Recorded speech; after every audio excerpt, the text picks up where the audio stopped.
Bem-vindos e bem-vindas a mais um episódio do podcast da Education Journey. Eu sou a Iona Skurnik, CEO da EJ, e hoje a gente vai ter uma convidada incrível, a Camila Pereira. A Camila é diretora de educação da Fundação Lehman há 12 anos.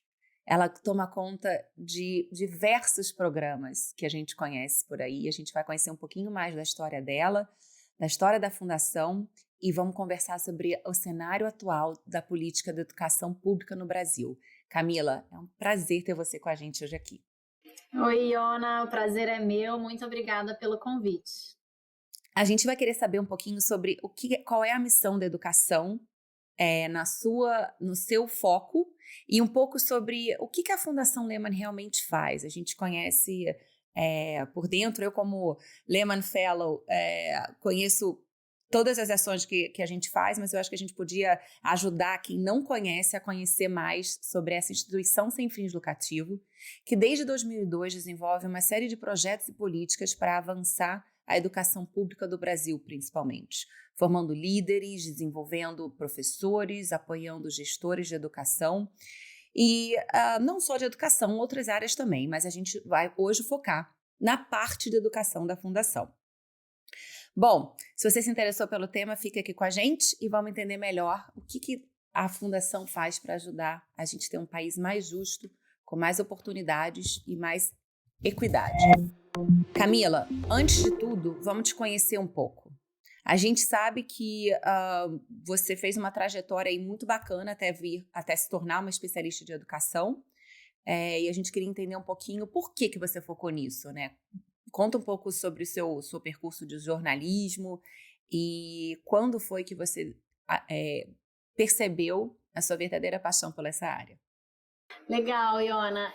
Então, como você falou, eu sou jornalista de formação, né? E eu acho que a entrada no jornalismo tinha muito a ver com duas coisas, principalmente, assim, uma carreira mais generalista. Então, eu nunca me imaginei, assim, muito especialista num tema, né? Eu sempre imaginei uma carreira mais generalista porque tinha muita curiosidade presente desde sempre, assim, para mim. E aí, uma vontade de poder aprender e conhecer sobre muitos temas. Foi isso que me levou para o jornalismo. E, ao mesmo tempo, um idealismo, assim, né? Um profundo interesse por política, por impacto social, que eu acho que é uma coisa que, no fim, também move muito os jornalistas. No entanto, o início da minha carreira, numa redação, né, de uma grande revista no Brasil, eu não me identifiquei com a cultura organizacional de redações, assim, do mundo de jornalismo, não me adaptei. E aí eu pensei um pouco onde que eu podia levar um pouco dessa curiosidade, dessa vontade de aprender e desse interesse, desse idealismo, assim, por transformação social. No final da minha trajetória em redação, que durou pouco tempo, foram 5 anos, eu estava focada em educação, eu estava escrevendo sobre educação, escrevi sobre política primeiro e depois sobre educação. E aí foi esse trabalho, começando a cobrir, escrever sobre educação, contar histórias, visitar escolas, entrevistar pessoas, que me fez, assim, realmente abrir um mundo novo, uma paixão. E eu falei, putz, eu acho que eu não quero só contar as histórias dessas pessoas, eu quero escrever essa história também, né? Eu quero construir essa história. E aí foi que eu migrei para o terceiro setor para trabalhar com educação pública e transformação social. Então, foi um pouquinho esse o movimento da minha carreira. E é muito legal, porque dá para aplicar as duas coisas, o olhar generalista, curioso, e também o idealismo, sem dúvida, numa carreira assim. Então, se eu estou entendendo bem, você quis colocar a mão na massa. Não só ser uma Exatamente. observadora, né? Uma observadora, Exatamente. mas, assim, realmente colocar ali o dedo na ferida e Aham. ajudar. Ser E uma aí, agente de então, transformação, né? exatamente. E aí, exatamente isso que me vem na cabeça. Conta um pouco sobre qual é o seu papel, né, na área de projetos educacionais da Fundação e o que você fez. Talvez você pudesse contar para a gente exemplos desses seus 12 anos, dessa sua trajetória super rica. Seja do passado ou atual, mas então, colocando a mão na massa, o que significa isso? Legal. Bom, então a minha trajetória, como você falou, tem 12 anos na fundação, né? Eu migrei para a fundação da redação como coordenadora de comunicação.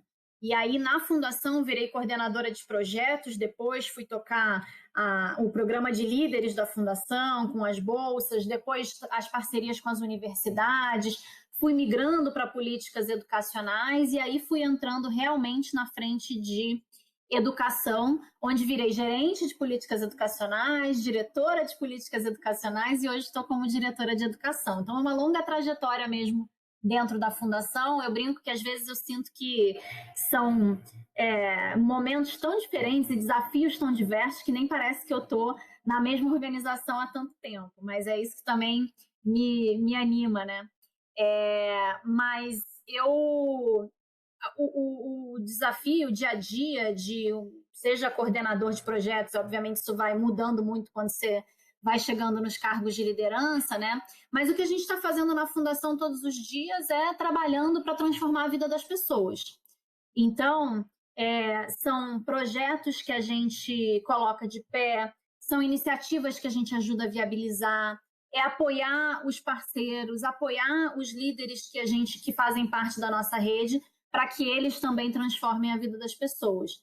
Muitas coisas envolvidas nisso, muitas atividades diferentes, desde produzir estudos, fazer advocacy, produzir grandes eventos, fazer conexões entre as pessoas e ajudar as pessoas a estarem em rede para que elas juntas possam ir mais longe, fazer análises de parceiros e de quem que no setor a gente consegue apoiar para que chegue mais longe. Então, uma série de iniciativas e por meio de todas elas a gente vem buscando aí construir o nosso impacto, Iona.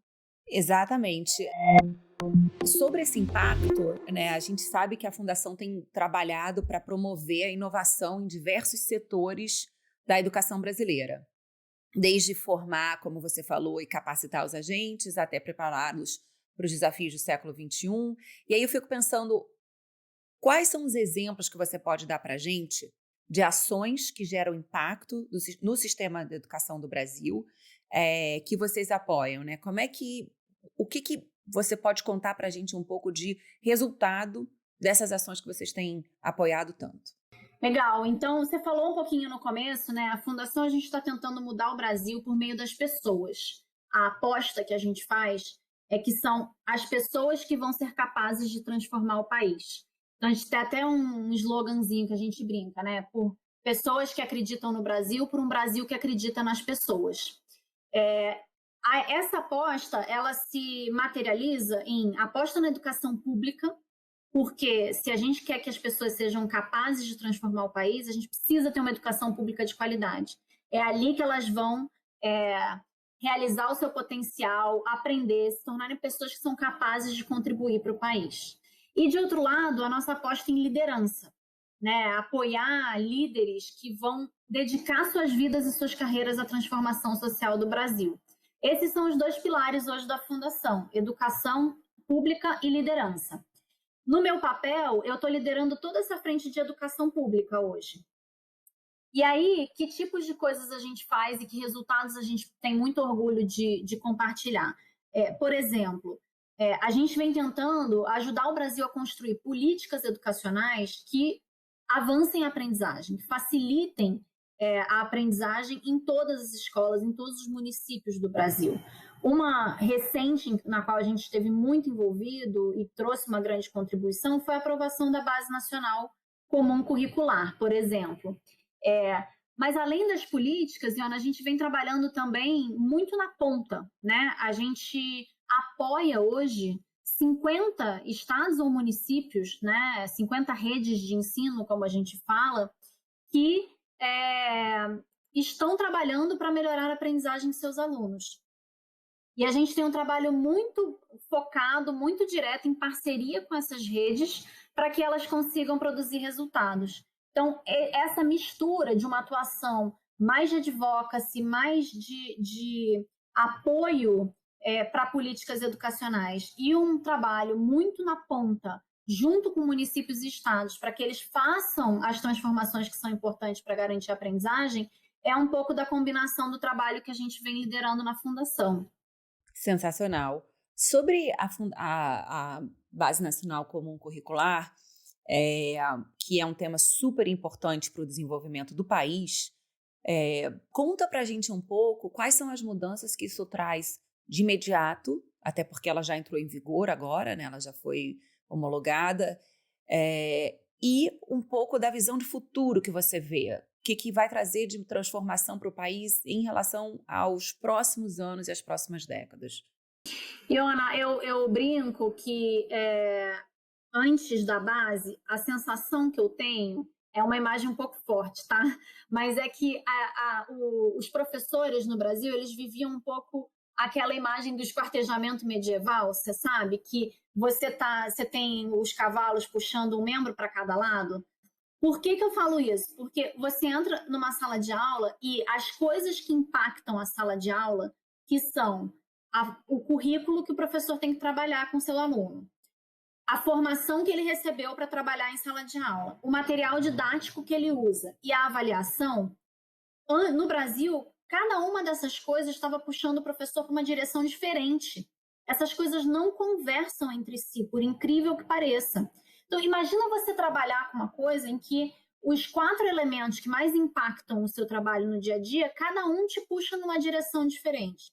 Isso é muito desafiador, assim, isso confunde muito, isso gera muito retrabalho, não aproveita as sinergias, não gera convergência.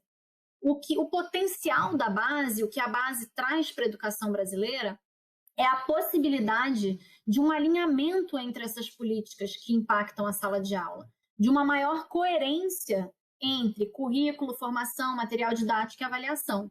Se a gente conseguir essa coerência que a base pode destravar, vai ser muito mais fácil da gente conseguir resultados de aprendizagem. Então, é um pouco essa visão que a gente sempre trouxe para a questão da Base Nacional Comum e que está se provando uma realidade, né? Agora que a base começa a ser implementada, você começa a ver um pouco isso acontecendo no Brasil, né? Os municípios alinhando seus currículos e, a partir deles, a formação, os materiais. A gente acha que vai ser uma movimentação muito relevante para a educação no Brasil. Então, se eu estou entendendo direito, é um guia, né? É um framework que pode ajudar os municípios e as escolas a seguirem todos para uma mesma direção, né? Sem estarem sendo puxados por diferentes lados. Nesse cenário, qual é, na sua visão, um dos maiores desafios que a gente tem pela frente? Eu digo 2 porque, claro que não são poucos e nem finitos, né? Mas os primeiros desafios que você vê a gente precisando enfrentar para garantir que a base seja bem implementada e traga, então, essa mudança na educação do Brasil. Eu reflito muito sobre isso, Iona, porque foi muito difícil o advocacy, o trabalho todo para a aprovação da base. Mas quando ela foi aprovada, a gente brincava, né? Agora que está começando. Porque o potencial da base é de transformar práticas em sala de aula que levem a uma maior aprendizagem, né? O Brasil tem um desafio que as nossas crianças estão na escola, mas elas não estão aprendendo, né? A gente sabe pelos resultados das avaliações que a gente tem um desperdício de talentos enorme nas salas de aula de educação pública no Brasil. Então, o desafio aqui é conseguir garantir a aprendizagem. Uma política para fazer isso é desafiador para caramba. Essa sua pergunta sobre desafios ela é muito boa, porque uma política que pretenda mudar práticas em sala de aula, ela tem muitos passos até ela conseguir garantir que isso aconteça. Diferente de uma política, por exemplo, o Fundeb foi aprovado ano passado, uma política de financiamento da educação muito importante. Fundeb é o financiamento, uma vez que você aprovou e que a lei regulamentou e tal, você transfere o recurso chega. Então, a implementação, a gente fala muito desse termo, né? Mas é assim, o fazer a política sair do papel e virar verdade, no caso de uma política de financiamento, ou, por exemplo, a política que definiu que o ensino fundamental ia ter 9 anos, né? Em vez de 1ª a 8ª série, ia do 1º ao 9º ano, que foi uma grande mudança que que aconteceu no Brasil faz alguns anos. Ela implementa de uma vez, assim, né? Você não tem tantos desafios. Uma política como a base, que muda práticas pedagógicas, ela precisa que a formação dos professores e o apoio que é dado aos professores acompanhe a implementação da política para que ela dê certo. Então, aqui a gente está falando de desafios de capital humano, a gente está falando de desafios de formação, que não são simples, mas que são os mais potentes ao mesmo tempo para realmente garantir a aprendizagem dos alunos. Então, quanto mais você se aproxima da aprendizagem, mais difícil fica, mas mais importante é. Então, é nesse lugar aí que a gente está tentando incidir e tentando fazer transformações. O que você vê como ações, contribuições que a Fundação está fazendo para ser uma porta de entrada de novos talentos? Quem está ouvindo a gente e quer vir trabalhar com educação? Ou quem acabou de entrar aqui no mercado de educação? Como é que a gente pode apoiar mais talentos a dedicarem sua vida, seu propósito para isso? Legal. Então, na frente a gente fala que é o tripé, né? Formação, a conexão em rede e o apoio ao desenvolvimento de carreira. Na frente de formação, a gente tem bolsas de estudo em que a gente apoia brasileiros a se formarem em algumas das melhores universidades do mundo, né? Então, a gente está falando de Harvard, de Stanford, do MIT, Oxford, Columbia, mestrados em políticas públicas, em educação, em saúde pública, em temas que são chave para a transformação social do Brasil. Além das bolsas, a gente tem formação também, e esse foi um programa que começou um pouco depois, mas a gente viu que era muito relevante. Pessoas que não querem sair do Brasil, não podem, já estão trabalhando no setor público, que a gente apoia com formação em outras frentes. Então, vai fazer um curso de inglês relevante para a pessoa, na carreira da pessoa, vai fazer um media training, às vezes, porque é uma pessoa que está numa posição de liderança relevante e que precisa desse tipo de apoio, né? A conexão em rede, como você falou, a gente promove os encontros anuais da rede de líderes que a gente fala, né? Da fundação. É sensacional, assim, de acompanhar. É nesses momentos que acontecem essas conversas que eu falei, né? Que reacendem a chama, então tem essa coisa da motivação, do não se sentir sozinho trabalhando por um desafio tão grande, né? Uma injeção de otimismo, as pessoas falam. Mas essa conexão em rede, ela também gera uma coisa muito interessante, que é gente boa junto chega mais longe, né? Tem mais resultados ainda. Então, é muito legal de ver, assim, muitas vezes quando um Lehman Fellow ou alguém da rede de talentos, por exemplo, vira secretário de educação e leva uma galera da rede para trabalhar com eles, assim, né? Porque conhece, confia, sabe da motivação, sabe de quão bem preparadas essas pessoas são. Então, isso é muito interessante. A gente vê cada vez mais que vão se formando alguns grupos, assim, com clusters de gente boa trabalhando juntas para resolver desafios. E aí, dando exemplos ainda mais concretos, a gente tem o novo secretário municipal do Rio de Janeiro, Renan Ferreirinha, um Lehman Fellow, que trouxe outra Lehman Fellow, a querida Teca Pontual, que eu tive o prazer de trabalhar junto quando eu estava no governo, e ela, então, né, continua na política pública e agora com outro Lehman Fellow. E outro exemplo também é a gente aqui na Education Journey. Eu trouxe uma Lehman Fellow que também se formou em Stanford, aqui praticamente junto comigo, que é a nossa Product Manager, que é uma Lehman Fellow engenheira do ITA, que se dedica a criar soluções para a educação, e é uma história muito legal. Acontece muito. Tem a Patrícia Ellen aqui em São Paulo, que levou o Daniel Barros para trabalhar junto com ela. Então, assim, a gente tem muito isso. E é isso, é muito potente, né?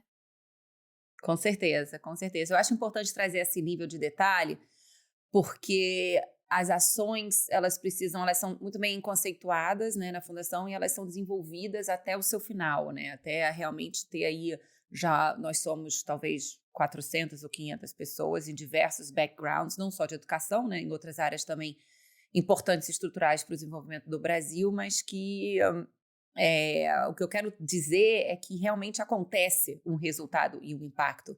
Não é só no nível de advocacy, que é muito importante, mas é o começo da história, né? Isso que você falou é muito importante, Ana. Só pegar esse gancho rapidinho, porque na fundação eu sinto que é uma das coisas que mais me motiva de estar lá, que é essa capacidade de transformação mesmo, né? A gente brinca, a gente fala, queremos mudar o mundo mesmo. E eu acho que tem a ver com um olhar para resultado final. Então, a gente não é uma filantropia, uma fundação que está olhando para indicadores de processo, né? A gente está olhando para indicadores de transformação lá na ponta. E isso nos guia para isso que você está falando, que é concretizar transformações e não ficar no caminho para elas, né? Sim, exatamente. Eu sou a prova viva disso. Então, por isso que eu acho importante assim a gente poder dividir isso que a gente vive para estimular mais pessoas. Eu acho que um dos nossos objetivos na Education Journey, olhando para desenvolvimento do ecossistema de inovação, é ser também uma das portas de entrada de novos talentos em educação e poder continuar engajando quem já está em educação, enfrentando uma série de desafios, né? Então, o que a gente quer fazer, por exemplo, com essa conversa é disseminar mais conhecimento, é poder levar um pouco mais, né, do que os nossos entrevistados fazem para que mais pessoas conheçam e possam acessar e possam entender o que cada um está fazendo para a gente ser uma rede de apoio, ser uma rede de estímulo e motivação e etc. As próximas perguntas, elas normalmente são um bate e volta para conhecer mais ainda a Camila Pereira. Então, a primeira é para você dividir com a gente, por exemplo, um dos seus maiores mentores. Eu imagino que você tem alguns ou algumas. E quem são, quem vem na sua cabeça, por que são mentores, o que eles te despertaram. E a importância, né, da gente ter mentores para a gente poder sempre estar apoiando e perguntando e aprendendo com pessoas que têm para dividir com a gente, né? Eu acho que isso também é um conceito relativamente pouco utilizado no Brasil, que é muito importante. Sim, eu tenho informais e no momento uma formal, né, Iona? Mas vou citar duas aqui. Uma informal, que é a Isolda Sela, que é vice-governadora do Ceará hoje, que foi secretária de Educação, e que é uma mulher muito inspiradora, que dedicou sua vida à transformação social e melhoria da vida das pessoas. E ela é, assim, um exemplo realmente para mim e uma pessoa que eu tenho a honra de poder estar muito próxima e com quem eu aprendo muito. E mais recentemente, a Raquel Lira, que é prefeita de Caruaru, prefeita reeleita de Caruaru, topou o meu pedido e o meu convite para fazer uma mentoria mais formal comigo.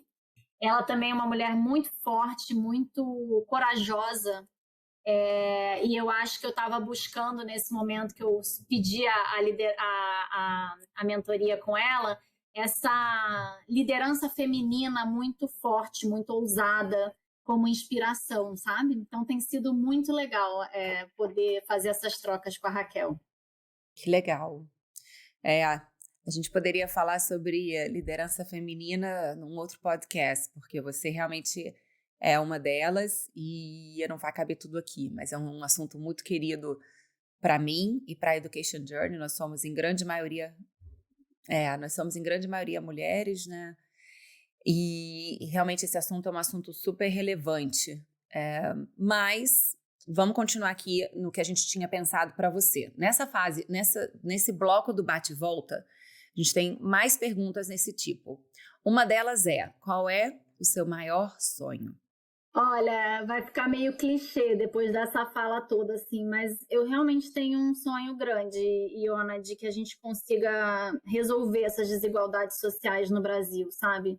Pela crueldade do que elas representam, assim, para a vida das pessoas, e pelo tanto que isso nos atrasa como país, assim, é muito desafiador para a gente não vai conseguir ser o país que a gente sonha se a gente carregar essas desigualdades junto com a gente. Então tem dois lados nisso, assim, tem o lado de o quanto isso é cruel com quem está no lado desigual, né, no lado ruim dessa desigualdade, e tem o lado de que qualquer lado que você esteja, a gente não vai conseguir avançar como país se a gente não avançar todo mundo junto.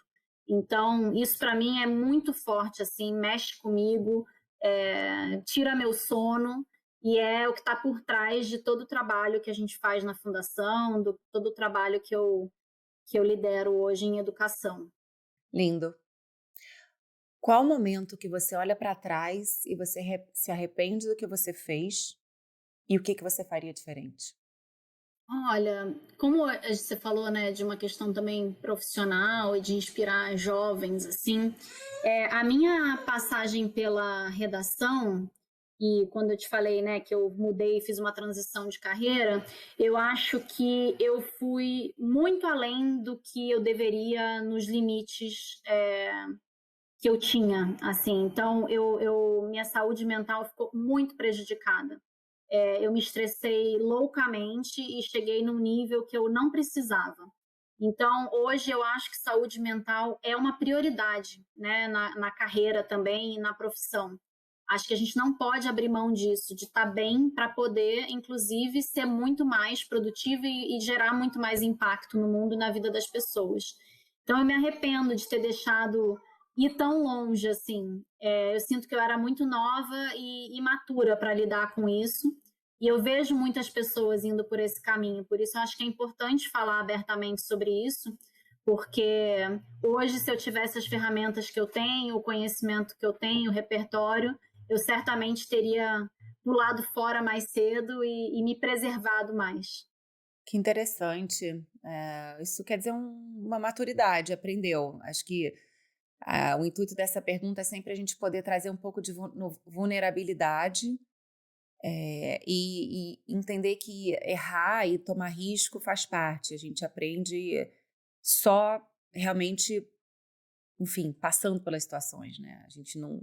É inevitável. Uma verdade a gente tem, que a gente vai errar e que o melhor que a gente possa fazer é aprender com isso.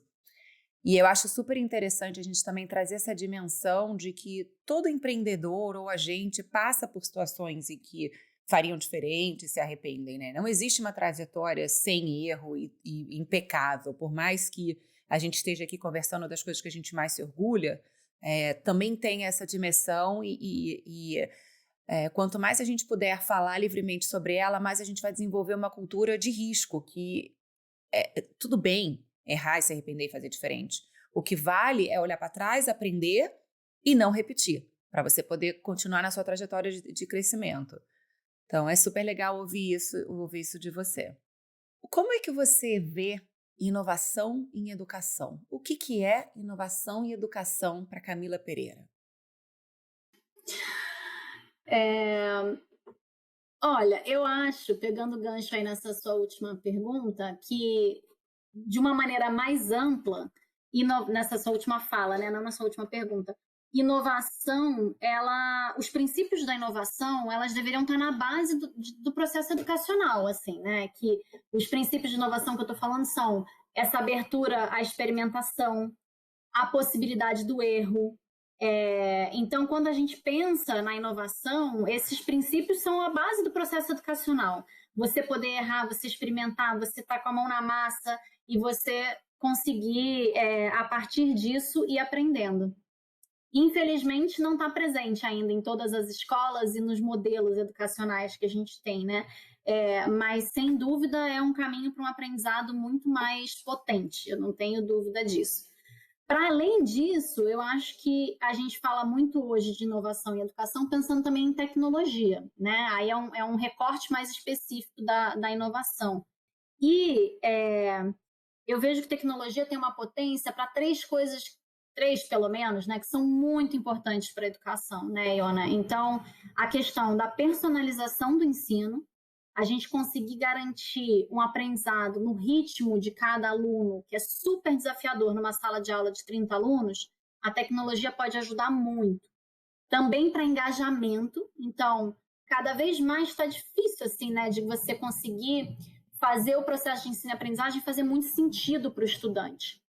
A tecnologia, que é um recurso, e especialmente para os que chamam, né, os nativos digitais, pode ajudar no engajamento dos alunos na educação, no processo de escolarização.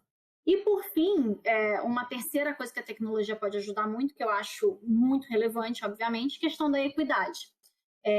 Então, ter mais acesso a conteúdos de qualidade é engraçado, porque hoje a gente acha, em alguns casos, que a tecnologia pode aumentar o gap de desigualdade, né? A gente fala assim que, por causa do acesso à tecnologia, ela poderia aumentar o gap. Mas eu também sou muito otimista, como você, e eu vejo um cenário onde a tecnologia vai ajudar a fechar esse gap, porque à medida que você tem acesso a conteúdos de qualidade por meio da tecnologia, né, você amplia a equidade e as oportunidades de acesso para quem hoje não tem acesso. Então, eu diria que personalização, engajamento e equidade são 3 coisas muito importantes que a tecnologia tem o potencial de trazer para a educação.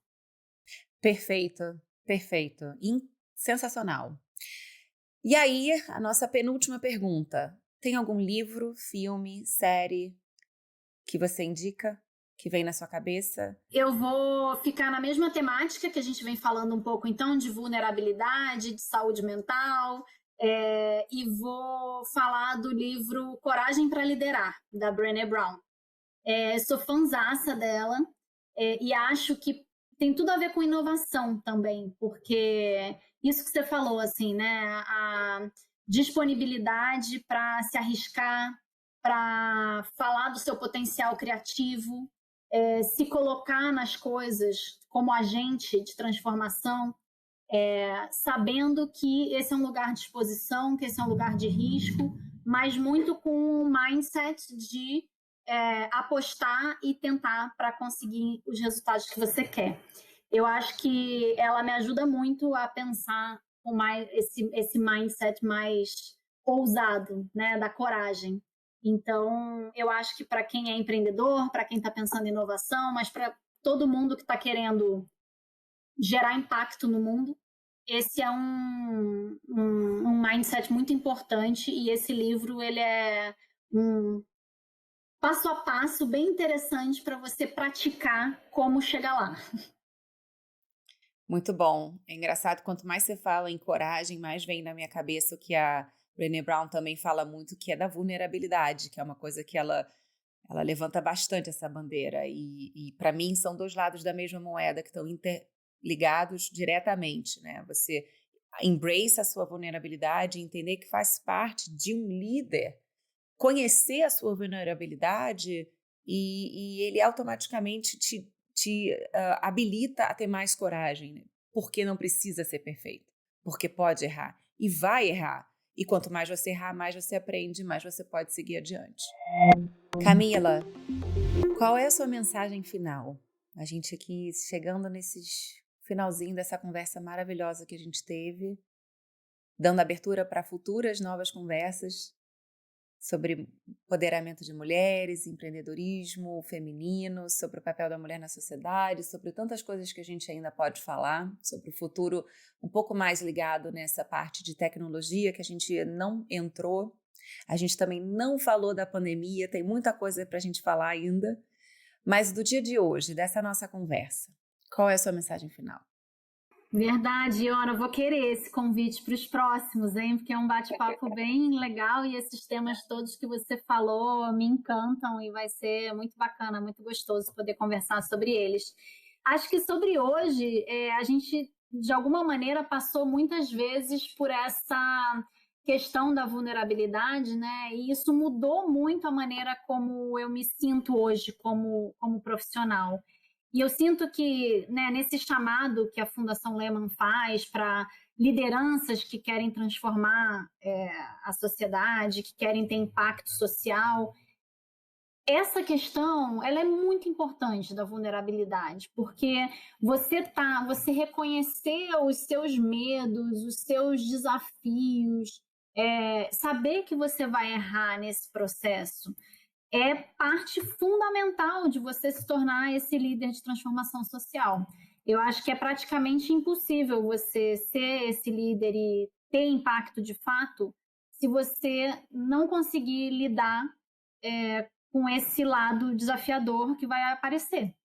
Então, eu queria deixar um pouco esse convite para as pessoas, assim, para que mergulhem nesse lado também, leiam bastante sobre isso. A Brené Brown é uma ótima fonte, para que seja mais fácil trilhar esse caminho. Para mim, por vezes, e aí isso bate também na questão da liderança feminina, foi um caminho difícil, né? Desafiador, assim. E eu acho que pode ser mais fácil para muita gente se isso estiver resolvido desde o começo. Então, talvez seja essa aí a mensagem. Muito bom, excelente, Camila. Super obrigada por ter topado bater esse bate-papo aqui com a gente e principalmente por toda a sua contribuição de mais de uma década de atuação em projetos de alto impacto na educação brasileira. Hoje a gente falou sobre o cenário da educação basicamente pública no Brasil com a especialista Camila Pereira. Eu sou a Iona Skurnik e esse foi mais um episódio do nosso podcast na Education Journey. Para quem quiser assistir essa entrevista, a gente tem ela completa no nosso canal do YouTube. E sigam a gente nas nossas redes sociais, @Education Journey. Por favor, mande seu recado, faça seu comentário, a gente vai adorar ouvir sua opinião, ouvir seus pedidos e sempre melhorar. Bom, Camila, um beijo e eu vou te procurar então para a gente fazer outro bate-papo aqui. Obrigada!